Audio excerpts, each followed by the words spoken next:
Obrigado por você estar aqui novamente. Eu, @Prof. Guilherme, estarei contigo nessa aula, nesse estudo, para entendermos um tema bem bacana sobre direito previdenciário. Falaremos de uma temática importante a você que vai fazer provas de concursos ou até mesmo o exame da OAB. Nessa segunda parte, sobre o histórico do direito previdenciário no Brasil, falaremos da evolução a partir da Constituição de 1934. Vem comigo!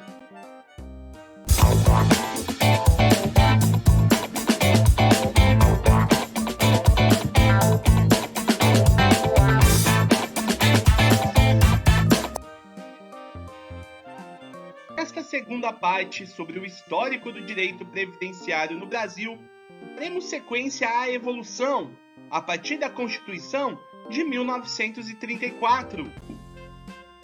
Mas antes, convido a você se inscrever no meu canal, deixe seu like, ative o sininho, faça um comentário para engajarmos esse vídeo e atingirmos o maior número de estudantes possíveis. Nesta aula, falaremos do estudo da evolução histórica da Previdência Social no Brasil, que é de grande importância para a compreensão exata dos termos atuais e para a reflexão contínua em busca de excelência legislativa, doutrinária, jurisprudencial e administrativa na Previdência Social do futuro. Portanto, falaremos um pouco sobre a Constituição de 1934. A Constituição de 1934 foi a primeira a estabelecer o denominado custeio tríplice da Previdência Social, com a participação do Estado, dos empregadores e dos empregados. Alguns autores afirmam que no plano constitucional deixava-se o estágio da assistência pública para adentrar na era do seguro social. Isso não poderia ser diferente, vez que em todo o mundo, mesmo em sociedades industriais mais avançadas, não se tinha afastado a concepção de seguro social. Esta Constituição de 1934 é a primeira norma maior a utilizar o termo previdência em seu texto, ainda desacompanhado do adjetivo social. Posteriormente, a Constituição Federal de 1937, de cunho eminentemente autoritário, não trouxe grandes inovações no plano previdenciário, a não ser o uso da expressão seguro social, como sinônimo de expressão previdência social, sem, entretanto, qualquer diferenciação prática ou teórica no plano legislativo. Porém, é de se apontar que a Constituição de 37 estabeleceu os seguros de velhice, de invalidez e de vida para os casos de acidente de trabalho. A partir da Constituição de 1937, foram editados decretos que criou o Instituto de Previdência e Assistência dos Servidores do Estado. Criou-se o Instituto de Aposentadoria e Pensões dos Empregados em Transporte e Cargas, mediante transformação da Caixa de Aposentadoria e Pensões dos Trabalhadores em trapiches e armazéns. Estabeleceu a exceção aos princípios da vinculação pela categoria profissional, com base na atividade genérica das empresas, e filiou os condutores de veículos aos institutos de aposentadorias e pensões dos empregados em transporte de cargas. Criou-se um Instituto de Aposentadoria e Pensões de Operários Estivadores. Criou-se o Serviço Central de Alimentação do Instituto de Aposentadorias e Pensões dos Industriários. Foi ainda reorganizado o Conselho Nacional do Trabalho, criando-se a Câmara e o Departamento de Previdência Social. Podemos citar o estabelecimento das aposentadorias e pensões, que não poderiam ser inferiores a 70% e 35% do salário mínimo. Criou-se o Departamento Nacional de Previdência Social, dentre outros. Já em 1946, apresentou-se pela primeira vez um termo constitucional da expressão previdência social, abandonando de vez o termo seguro social. Não houve uma alteração substancial sobre a previdência com a Carta de 1946, o que não se pode estender à legislação infraconstitucional editada sobre a sua batuta, em especial com a edição da Lei Orgânica da Previdência Social em 1960, o que falaremos a seguir. A Lei Orgânica da Previdência Social, Lei nº 3.807 de 1960. A Lei Orgânica da Previdência Social de 1960 estabeleceu um marco de unificação e uniformização das normas infraconstitucionais existentes sobre a Previdência Social, já buscadas, mas que até então nunca foram alcançadas. No plano substancial, a Lei Orgânica da Previdência Social, ou melhor, a LOPS, criou alguns benefícios, como auxílio natalidade, auxílio funeral e auxílio reclusão. Vale ressaltar que a essa altura a Previdência Social já beneficiava todos os trabalhadores urbanos.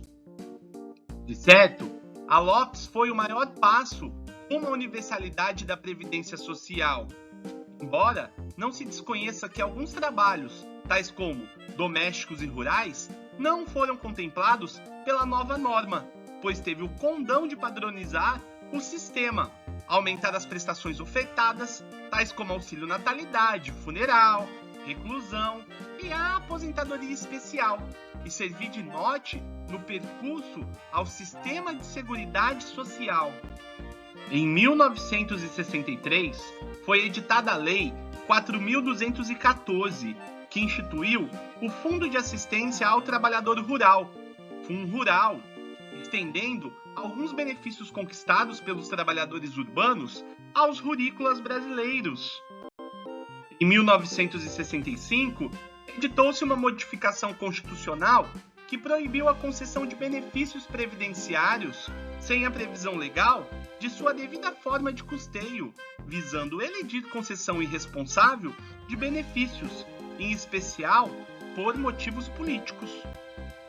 Em 1966, com a alteração dos dispositivos da Lei Orgânica da Previdência Social, foram instituídos o Fundo de Garantia por Tempo de Serviço, o FGTS, e o Instituto Nacional de Previdência Social, INPS, atualmente pela sigla INSS, que reuniu os 6 institutos de aposentadorias e pensões existentes, unificando administrativamente a Previdência Social no Brasil. A Constituição de 1967. A Constituição de 1967, instituída no início do regime militar, trouxe algumas regras sobre a Previdência Social, especificamente no seu artigo 158. Podemos mencionar salário mínimo capaz de satisfazer as condições de cada região, salário família, proibição de diferença salarial, trabalho noturno, férias anuais, higiene e segurança do trabalho, fundo de garantia equivalente, assistência sanitária, dentre outros.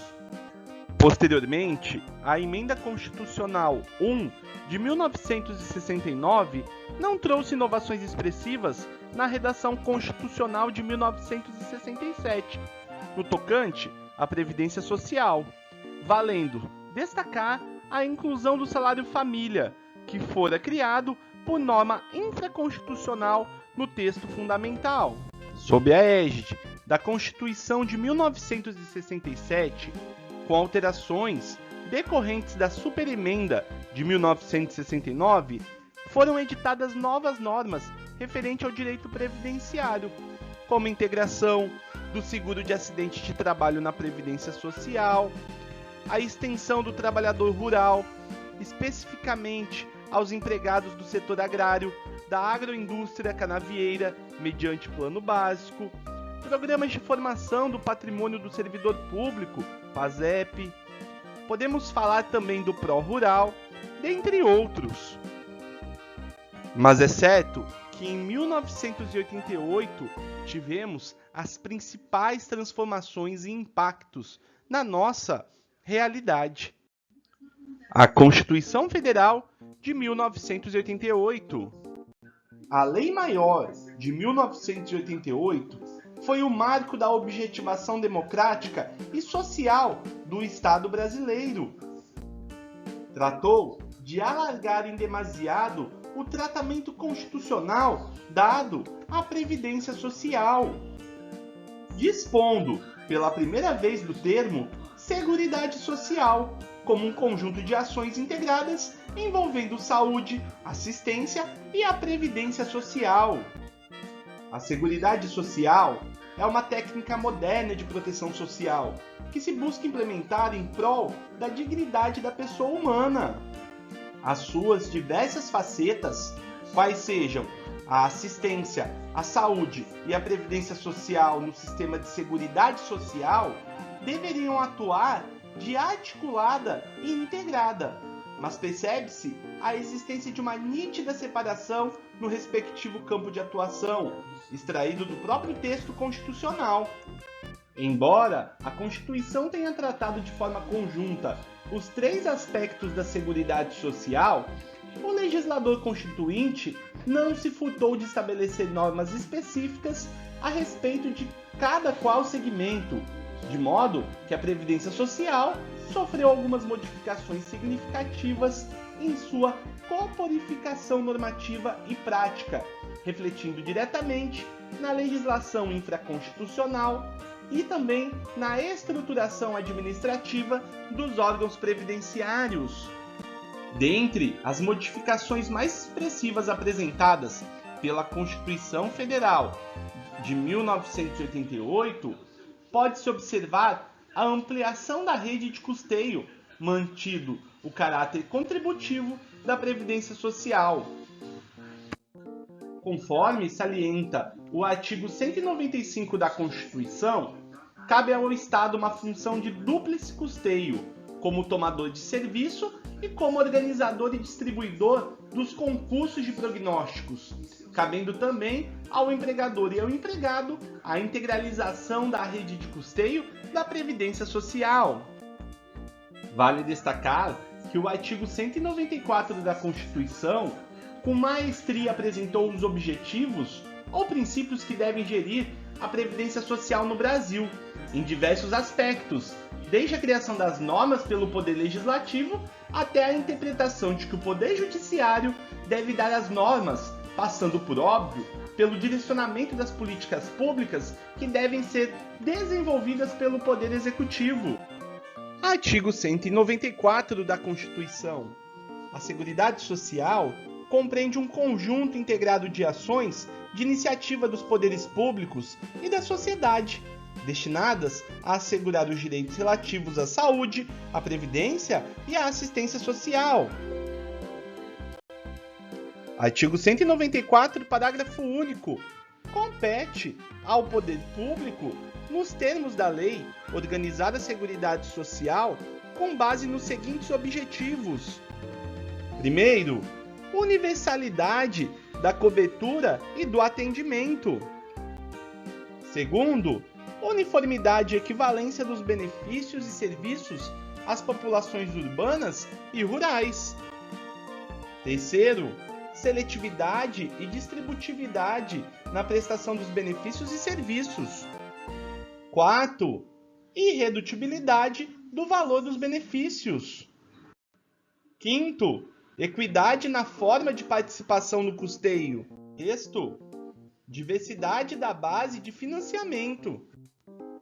Sétimo, caráter democrático e descentralizado da administração, mediante gestão quadripartite, com a participação dos trabalhadores, dos empregadores, dos aposentados e do governo nos órgãos colegiados. A doutrina expõe com exatidão a prioridade finalística da Previdência Social a partir da Constituição de 88, no sentido de garantir condições básicas de vida, subsistência, de acordo com o padrão econômico de cada um dos sujeitos. A legislação infraconstitucional também sofreu modificações consideráveis, visando guardar coerência com a sistemática imposta pelo contribuinte. A Lei 8.029 de 1990 extinguiu o Ministério da Previdência e Assistência Social e restabeleceu o Ministério do Trabalho e da Previdência Social. No mesmo ano, o Decreto número 99.350 criou o Instituto Nacional da Seguridade Social, o INPS, mediante a fusão do IAPAS com o INPS. Em 24 de julho de 1991, entraram em vigor os 2 diplomas fundamentais da Previdência Social no Brasil. A Lei 8.212 dispôs sobre a organização da Seguridade Social e instituiu o seu novo plano de custeio. E a Lei 8.213 de 91 instituiu o Plano de Benefícios da Previdência Social. Vale destacar que, além da boa qualidade técnica dessas leis previdenciárias, várias modificações já foram procedidas em seu texto e em outras leis foram editadas tratando da temática previdenciária em situações específicas. Vale destacar que os chefes do Poder Executivo, em várias oportunidades, trataram de editar medidas provisórias referentes às temáticas previdenciárias, sem qualquer preocupação com a insegurança jurídica carregada por tais normas, o que veio a elevar a complexidade do emaranhado de normas em vigor sobre o assunto. Vale apontar a referência à Emenda Constitucional 20 de 1998, que estabeleceu o eixo da reforma da Previdência Social. As principais mudanças foram o limite de idade na regra de transição para aposentadoria integral no setor público, fixada em 53 anos para homem e 48 anos para mulher, novas exigências para aposentadorias especiais, mudanças nas regras de cálculo de benefício com a introdução do fator previdenciário. Por fim, destaca o Decreto 3.048 de 1999, que aprovou o Regulamento da Previdência Social no Brasil, e as emendas constitucionais 41 de 2003 e 47 de 2005, que introduziram mudanças no regime previdenciário dos servidores públicos, instituindo a tão debatida taxação dos inativos, pela qual os servidores públicos aposentados que recebem determinado valor acima do teto do valor dos benefícios no regime geral da Previdência Social são obrigados a contribuir com uma alíquota de 11% sobre o valor excedente. Dessa forma nós tivemos a chance de estudar a parte primeira e a parte segunda da história da Previdência Social no Brasil. Caso você tenha gostado, se inscreva no meu canal, ative o sininho, deixe seu like, seu comentário. É um prazer tê-lo aqui. Espero que você tenha gostado deste vídeo, indique para os amigos e te espero no nosso próximo tema.